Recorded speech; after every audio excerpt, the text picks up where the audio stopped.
एक गांव में एक लकड़हारा अपनी पत्नी देवकी के साथ रहता था।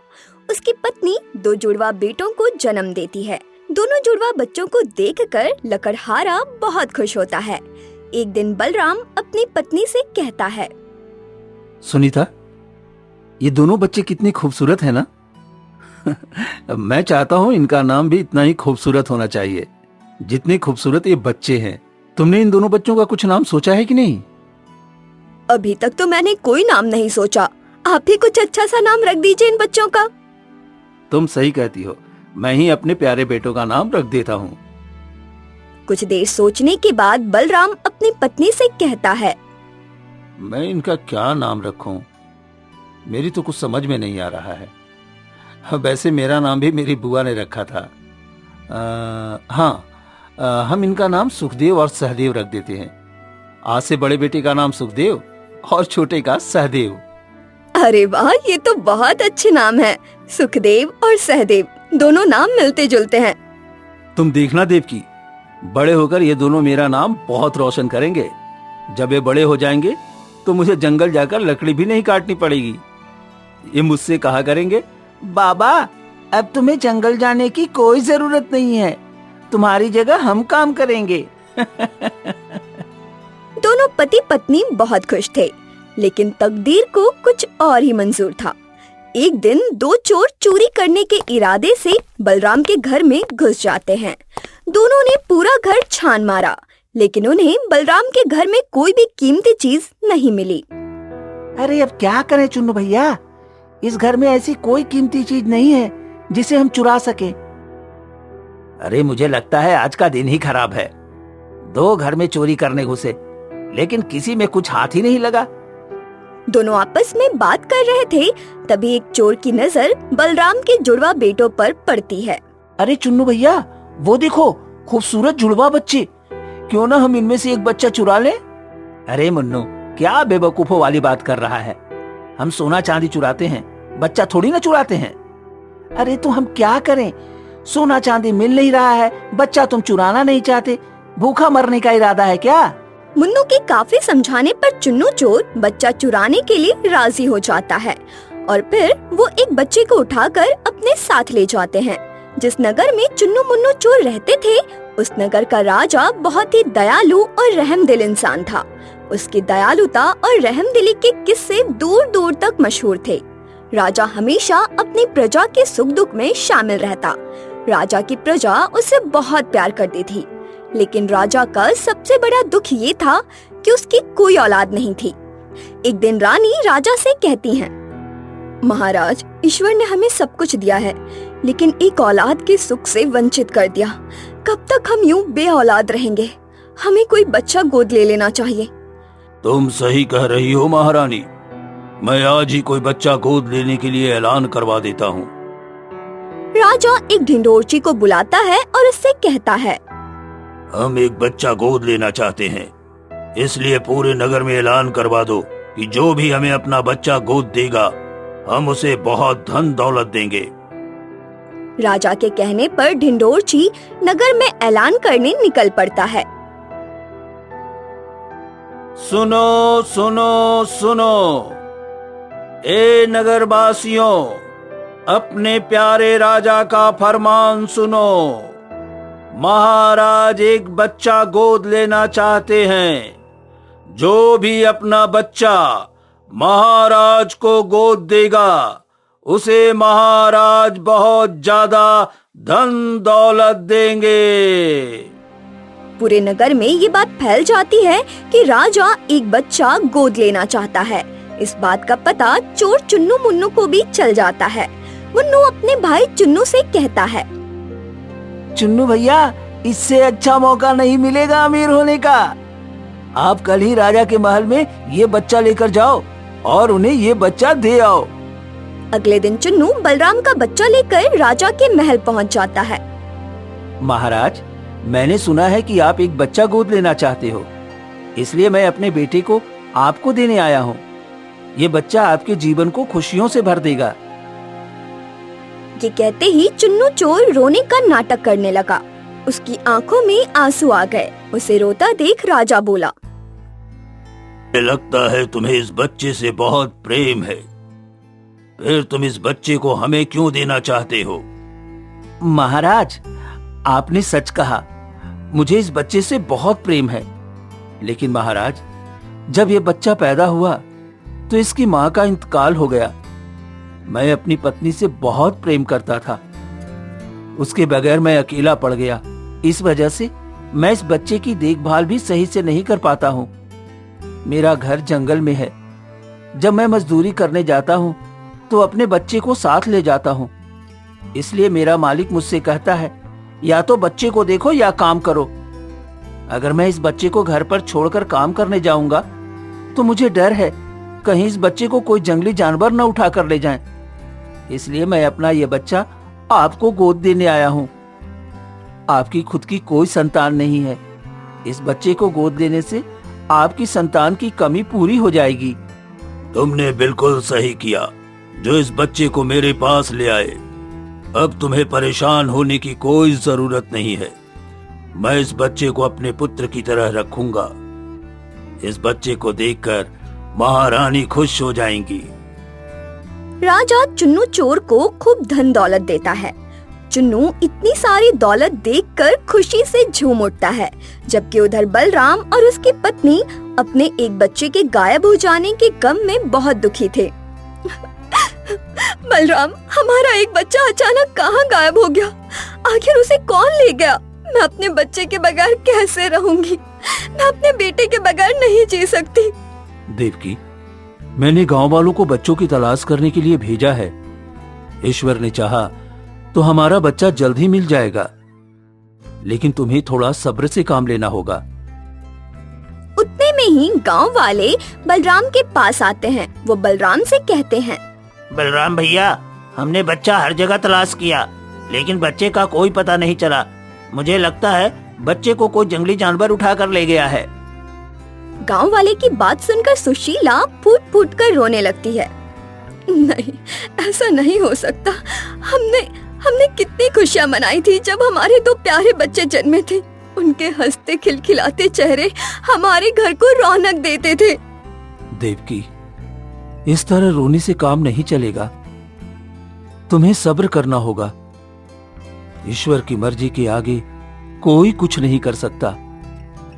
ये सब हमारी किस्मत में लिखा हुआ था।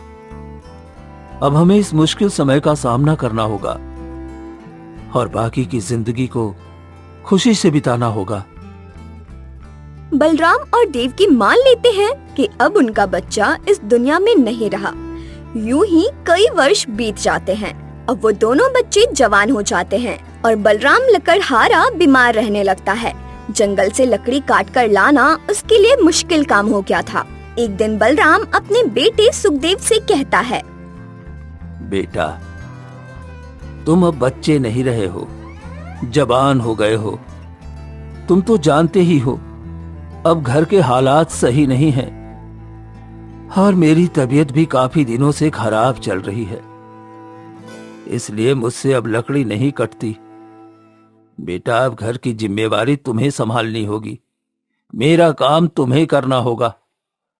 अब तुम्हें जंगल से लकड़ियां काट कर बाजार में बेचनी होगी। इस तरह हमारे घर के हालात भी सुधर जाएंगे। ठीक है पिताजी, जैसा आप कहते हैं मैं वैसा ही करूंगा। अब आपको चिंता करने की कोई जरूरत नहीं है।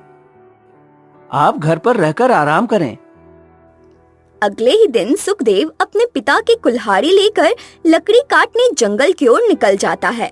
जंगल पहुंचकर जब वो लकड़ी काटने ही वाला होता है कि उसकी नजर एक चिड़िया के घोंसले पर पड़ती है। उस घोंसले में चिड़िया के 2 अंडे थे। चिड़िया के अंडे देखकर बलराम सोचने लगता है, अगर मैंने ये पेड़ काट दिया तो ये घोंसला नष्ट हो जाएगा। उसके बाद चिड़ियों के अंडे भी नीचे गिरकर फूट जाएंगे और इन अंडों में मौजूद बच्चे भी मर जाएंगे। और जब शाम को चिड़िया अपने घोंसले में आएगी, लेकिन जब वो अपने बच्चों को मरा हुआ देखेगी जो अभी इस दुनिया में आए भी नहीं है, तो उसे बहुत दुख होगा। नहीं, मैं ये पेड़ नहीं काट सकता, वरना मेरी वजह से उस चिड़िया का दिल बहुत दुखेगा। मैं ये जुर्म नहीं कर सकता। लेकिन अगर मैं लकड़ी काट कर नहीं ले गया तो घर का गुजारा कैसे होगा? और पिताजी भी बहुत गुस्सा होंगे। मैं उन्हें विश्वास दिलाकर आया हूं कि मैं खूब मेहनत से काम करूंगा और घर का सारा सामान ले आऊंगा। अरे अब मैं क्या करूं, क्या करूं? मुझे पिताजी का हुक्म मानना चाहिए। अगर मैं उनका हुक्म मानूंगा और लकड़ी बेचकर घर पैसे ले आऊंगा तो वो बहुत खुश होंगे। लेकिन चिड़िया और उसके बच्चों पर जुल्म होगा। मैं इन मासूमों की जान नहीं ले सकता, वरना ईश्वर कभी मुझे माफ नहीं करेंगे। ये सोचकर सुखदेव अपने घर की ओर चल पड़ा। बलराम सुखदेव का इंतजार कर रहा था। जब उसने सुखदेव को आते देखा तो वो खुशी से बोला, बेटा, बहुत जल्दी आ गए। तुम बिल्कुल मेरी तरह फुर्तीले हो। मैं भी जवानी में बहुत जल्दी लकड़ी काटकर बेच आया करता था। आज मैं तुमसे बहुत खुश हूं बेटा। तुमने घर की जिम्मेदारी संभाल ली। पिताजी, मुझे माफ करना। मैं लकड़ी काटकर नहीं बेच सका। दरअसल जिस पेड़ को काटने की सोच रहा था उस पर एक चिड़िया का घोंसला बना हुआ था। उस घोंसले में चिड़ियों के अंडे थे जिनके अंदर चिड़िया के मासूम बच्चे थे, इसलिए मैंने वो पेड़ नहीं काटा। अरे तुम ये कैसी बात कर रहे हो सुखदेव? अगर उस पेड़ पर चिड़िया ने घोंसला बनाया हुआ था तो तुम दूसरा पेड़ काट लेते। जरूरी थोड़ी था कि तुम वही पेड़ काटो। जंगल में और भी बहुत सारे पेड़ हैं। पिताजी, वहां जितने भी पेड़ थे सभी पर किसी न किसी पक्षी ने घोंसला बना रखा था। सुखदेव से ये बात सुनकर बलराम को बहुत गुस्सा आ गया। वो गुस्से में सुखदेव से कहने लगा, अरे तुमसे बड़ा बेवकूफ मैंने जीवन में कभी नहीं देखा। एक लकड़हारे का काम लकड़ी काटना है। उसे इस बात से कोई मतलब नहीं होना चाहिए कि पेड़ पर पक्षी का घोंसला है या नहीं। अरे लकड़हारे का ध्यान सिर्फ अपनी मेहनत और काम पर होना चाहिए, न कि उसके काम में आ रही छोटी मोटी बाधाओं पर। अगर तुम लकड़ी नहीं काटोगे तो घर का गुजारा कैसे होगा? तुम अपने घर की हालत देख ही रहे हो ना। बलराम गुस्से में सुखदेव को ना जाने क्या क्या कह देता है। अगले दिन जब बलराम का गुस्सा खत्म हो जाता है तो वो सुखदेव से कहता है, सुनो, आज तुम दूसरी जगह लकड़ी काटने जाओ और पेड़ काटते वक्त ऊपर मत देखना।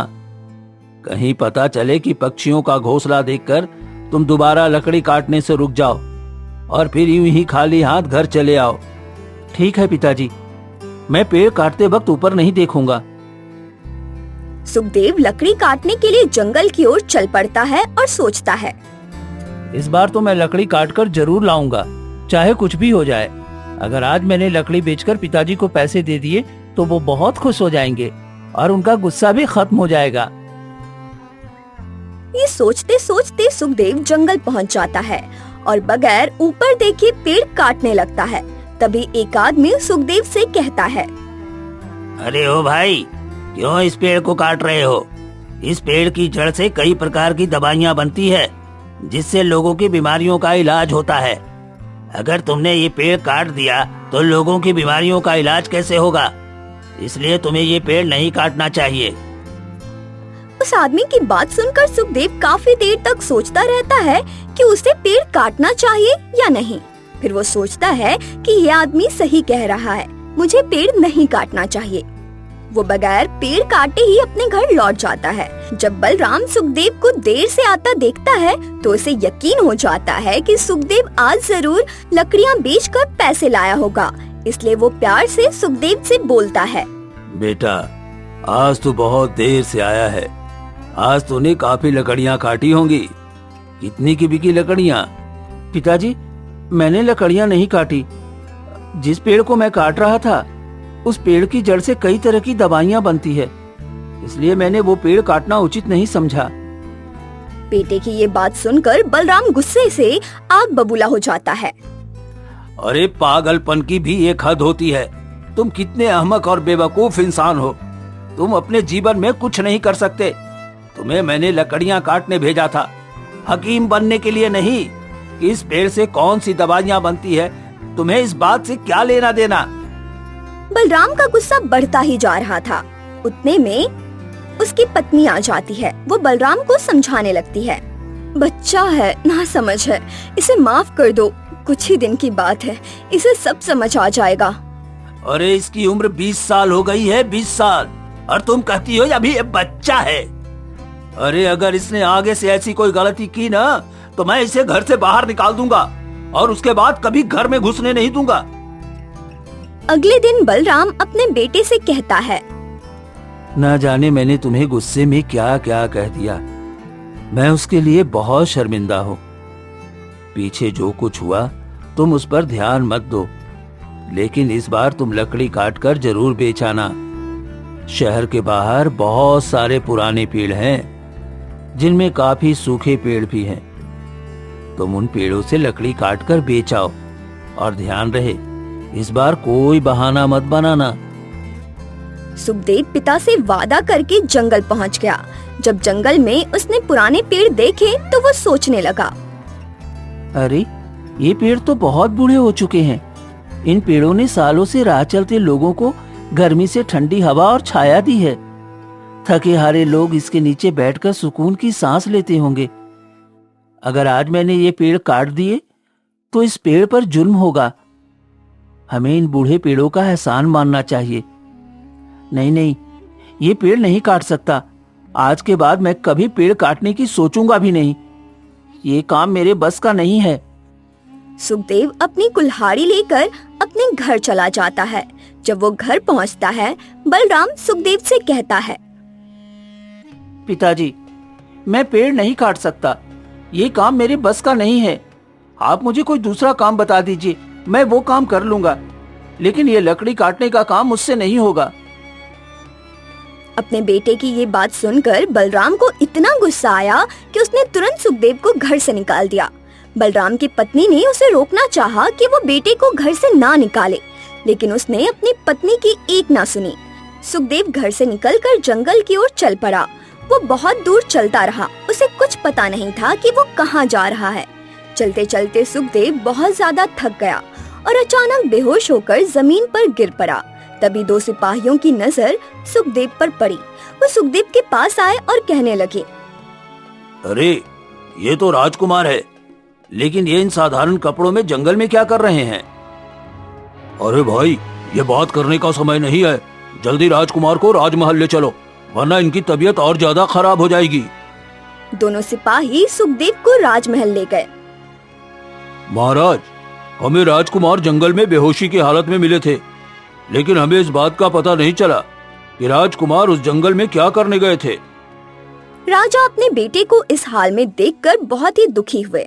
वो जल्दी से हकीम को बुलाते हैं और कुछ देर बाद सुखदेव होश में आ जाता है। राजा उससे पूछता है, बेटा, तुम उस घने जंगल में इन साधारण वस्त्रों को पहनकर क्या करने गए थे? मैंने तो तुम्हें अपने भाई से मिलने भेजा था। तुम्हारे साथ जो सिपाही गए थे वो कहाँ हैं? आप क्या कह रहे हैं महाराज? मैं कुछ समझ नहीं पा रहा हूँ। और आपने मुझे कब अपने भाई के पास भेजा था? और आप मुझे बेटा क्यों कह रहे हो? ये तुम्हें क्या हो गया है मेरे बच्चे? एक बाप अपने बेटे को बेटा नहीं कहेगा तो और क्या कहेगा? महाराज, मैं आपका बेटा नहीं हूँ। मैं तो एक गरीब लकड़हारे का बेटा हूँ। मेरे पिताजी ने मुझे घर से निकाल दिया था, इसलिए मैं जंगल में चला गया था। राजा अपने बेटे की ये अजीब बात सुनकर सोचता है कि बेहोश होने की वजह से शायद इसकी याददाश्त चली गई। अपने बेटे को इस हाल में देखकर राजा दुख से दो चार हो जाते हैं। उधर बलराम और उसकी पत्नी अपने बेटे की वजह से बहुत दुखी होते हैं। बलराम को अपनी गलती का एहसास होता है। वो अपनी पत्नी से कहता है, एक बेटा तो हमारा बचपन में ही हमसे जुदा हो गया था और अब एक बेटे को तुमने जुदा कर दिया। मैं तुम्हें कभी माफ नहीं करूंगी।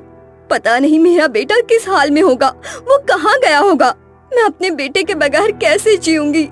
हे ईश्वर, मेरा बेटा जहाँ भी हो उसकी रक्षा करना। सुशीला, तुम्हें लगता है कि बेटे से जुदा हो जाने का दुख केवल तुम्हें ही है। अरे मुझे भी अपने बेटे से बहुत मोहब्बत है। मैंने तो उसे इसलिए घर से निकाला था कि उसे समझ आ जाए कि जीवन जीने के लिए पैसा कितना जरूरी है। अगर उसे लकड़ी काटना अच्छा नहीं लगता तो वो कोई और काम कर लेगा। ये जरूरी तो नहीं कि हर आदमी लकड़ी ही काटे। दुनिया में और भी तो बहुत से काम हैं। देखो, अगर कल तक तुम मेरे बेटे को मेरे पास नहीं लाए तो मैं भी इस घर से चली जाऊंगी और फिर कभी तुम्हें अपना मुंह नहीं दिखाऊंगी। जब तक मेरा बेटा घर नहीं आ जाता तब तक मुझसे बोलने की कोई जरूरत नहीं है। अपनी पत्नी की बात सुनकर बलराम भूखा प्यासा अपने बेटे की तलाश में निकल पड़ा। चलते चलते वो एक जंगल में पहुंच जाता है। तभी उसे राजकुमार दो सिपाहियों के साथ आते हुए मिलते हैं। वो राजकुमार से कहता है, बेटा, ये तुम राजकुमार की पोशाक में कहाँ जा रहे हो? मुझसे गलती हो गई बेटा, जो मैंने तुम्हें घर से निकाल दिया। मुझे माफ कर दो मेरे बच्चे। तुम्हारी वजह से तुम्हारी माँ बहुत परेशान हो रही है। चलो चलो अब घर चलो, तुम्हारी माँ तुम्हारा इंतजार कर रही है। आप कौन हैं? मैं आपको नहीं जानता। शायद आपको कोई गलतफहमी हुई है। मैं आपका बेटा नहीं हूँ। मैं इस राज्य के राजा का बेटा हूँ। हुजूर, मुझे तो यह पागल लग रहा है जो एक राजकुमार को अपना बेटा बता रहा है। अरे जाओ यहाँ से, हमारा समय बर्बाद मत करो। फिर राजकुमार वहाँ से चला जाता है। बलराम जल्दी से अपने घर जाता है। देवकी, मुझे सुखदेव जंगल में मिला था। वो एक राजकुमार की पोशाक पहने हुए था, लेकिन वो कह रहा था मैं तुम्हारा बेटा नहीं हूं, बल्कि इस राज्य के राजा का बेटा हूं। पता नहीं सुखदेव को क्या हो गया है। ये सुनकर देवकी की आंखों में आंसू आ जाते हैं। वो बलराम से कहती है, मुझे लगता है वो हमारा बेटा सहदेव है, जो बचपन में गायब हो गया था। मेरा दिल मुझसे हमेशा कहा करता था कि हमारा बेटा सहदेव सही सलामत है और जिंदा है। लेकिन सहदेव को महाराज के पास कौन ले गया होगा, और उन्होंने उसे अपना बेटा भी बना लिया है। हमें राजमहल चलना चाहिए, वहीं जाकर सच का पता चलेगा। बलराम और देवकी राजमहल की ओर निकल जाते हैं। उधर राजकुमार सिपाहियों के साथ महल पहुंच जाते हैं। जैसे ही दूसरे सिपाही राजकुमार को देखते हैं तो वो हैरान रह जाते हैं। अरे, दो राजकुमार, और वो भी बिल्कुल एक जैसे। लेकिन इसमें असली राजकुमार कौन सा है? अरे, मुझे तो दोनों भाई लगते हैं, लेकिन महाराज ने कभी बताया नहीं कि उनके दो पुत्र हैं। जब राजा सुखदेव और राजकुमार को एक साथ देखते हैं तो वो सुखदेव से कहते हैं, मुझे माफ करना नौजवान, मैंने तुम्हें अपना बेटा समझ लिया। असल में तुम दोनों की शक्ल बिल्कुल एक जैसी है। कोई भी तुम दोनों को देखकर अंतर नहीं कर सकता। देखने में ऐसे लगते हो जैसे तुम जुड़वा भाई हो। उतने में ही बलराम और देवकी वहाँ आ जाते हैं। आप लोग कौन हैं और यूं बगैर इजाजत के अंदर कैसे चले आए? तुम्हें अंदर आने की इजाजत किसने दी? महाराज, हम सुखदेव सहदेव के माता पिता हैं। दरअसल आपका बेटा हमारा बेटा सहदेव है। जब ये छोटा था तो ये रात में अचानक गायब हो गया। इसे कोई उठाकर ले गया था। ये तुम क्या कह रहे हो? मैंने राजकुमार को वर्षों पहले एक आदमी से गोद लिया था। उसके बदले मैंने उसे खूब धन दौलत दी थी। मैं अभी उस आदमी को बुलवाता हूँ। अभी सच का पता चल जाएगा। राजा दो सिपाहियों को उस आदमी की तलाश में भेजता है। कुछ ही देर में सिपाही चुन्नू मुन्नू को पकड़कर ले आते हैं। सालों पहले तुमने अपना बच्चा मुझे गोद दिया था। सच सच बताना, वो बच्चा तुम्हारा था या किसी और का? अगर तुमने झूठ बोलने की जरा भी कोशिश की तो मैं तुम्हें इतनी सख्त सजा दूंगा कि तुम्हारी रूह कांप उठेगी। दरअसल महाराज, मैं एक चोर हूँ। छोटी मोटी चोरी करके अपने परिवार का गुजारा करता हूँ। एक रात जब मैं और मेरा भाई चोरी करने एक घर में घुसे तो उस घर में हमें कुछ नहीं मिला। मेरी नजर दो जुड़वा बच्चों पर पड़ी। मैं एक बच्चा उठा लाया और आपको झूठी कहानी सुनाकर गोद दे दिया। मुझे माफ कर दो महाराज, मुझे माफ कर दो। आज के बाद हम कभी चोरी नहीं करेंगे। राजा चुन्नू चोर को माफ कर देता है। फिर चुन्नू वहाँ से चला जाता है और राजा सोचने लगता है। अब ये आदमी अपने बेटे को अपने साथ ले जाएगा। मैंने राजकुमार को कितने प्यार से पाला था। राजकुमार के बगैर तो पूरा महल सूना हो जाएगा और महारानी कैसे अपने बेटे की जुदाई सहेगी। महाराज, आप किस सोच में पड़ गए? हम यहाँ राजकुमार को लेने नहीं आए हैं। हम तो ये देखकर ही खुश हैं कि हमारा बेटा सहदेव जिंदा है और सही सलामत है। हम तो बस इसे देखने और मिलने आए हैं। मैं जानता हूं महाराज, एक बेटे से बिछड़ने का दुख क्या होता है। तुम्हारी बात सुनकर बहुत अच्छा लगा बलराम। तुम्हारा बेटा भी बिल्कुल तुम्हारी तरह ईमानदार और रहमदिल है। लेकिन महाराज, मैं आपसे नाराज हूं। आपने मुझे कभी नहीं बताया कि आपने मुझे गोद लिया है। वैसे ये नाराजगी दूर हो सकती है अगर आप इन लोगों को महल में रहने की इजाजत दे दो। ठीक है बेटे, आज से ये लोग इसी महल में रहेंगे। मैं आज ही इनके रहने का इंतजाम करवा देता हूँ। ये सुनकर सब लोग बहुत खुश होते हैं और फिर बलराम अपनी पत्नी और बेटे सुखदेव के साथ महल में रहने लगता है।